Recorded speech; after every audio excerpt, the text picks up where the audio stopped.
चलिए आज कुछ डिफरेंट करते हैं। आज सबके लिए आज एक सवाल है।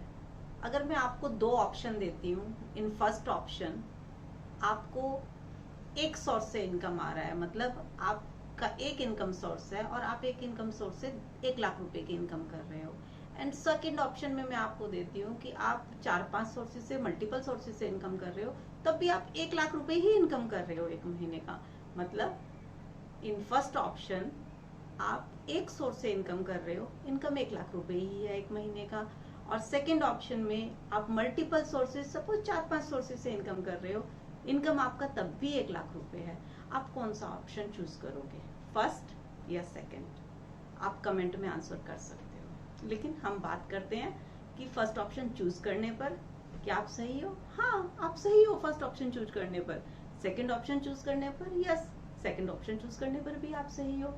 अगर आपके घर में फर्स्ट ऑप्शन से इनकम आ रहा है, मतलब एक सोर्स से 1 लाख रुपए का इनकम आ रहा है, इज गुड, बहुत अच्छी बात है।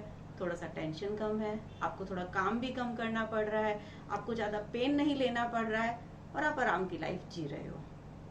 अगर आपको मल्टीपल सोर्सेज से इनकम आ रहा है तो आप थोड़ा सा एक्स्ट्रा पेन ले रहे हो, थोड़ा एक्स्ट्रा काम कर रहे हो, थोड़ा ज्यादा ध्यान रखना पड़ता है, थोड़ा ज्यादा केयरफुल रहना पड़ता है। 4-5 सोर्सेज से इनकम आता है, इनकम 1 लाख रुपए ही आता है। लेकिन अगर फर्स्ट ऑप्शन में एक सोर्स से जब आपका इनकम आ रहा है, अगर उस इनकम सोर्स में कुछ प्रॉब्लम हो गया तो आपकी इनकम को क्वेश्चन मार्क लग जाता है। लेकिन मल्टीपल सोर्सेज में अगर आपके पास इनकम आ रहा है और उसमें से एक सोर्स में अगर कुछ प्रॉब्लम हो गया तो भी आपके इनकम को कोई ज्यादा फर्क नहीं पड़ता, क्योंकि रेस्ट जो बचे हुए सोर्सेज है वहां से तो आपके घर में इनकम आ ही रहा है। तो मेरे विचार से, मेरे हिसाब से, एक इनकम सोर्स से इनकम आने की जगह अगर हमारे घर में मल्टीपल सोर्सेज से इनकम आ रहा है तो वो ज्यादा सिक्योर है। बाकी आप सोचिए आपके लिए क्या सही है।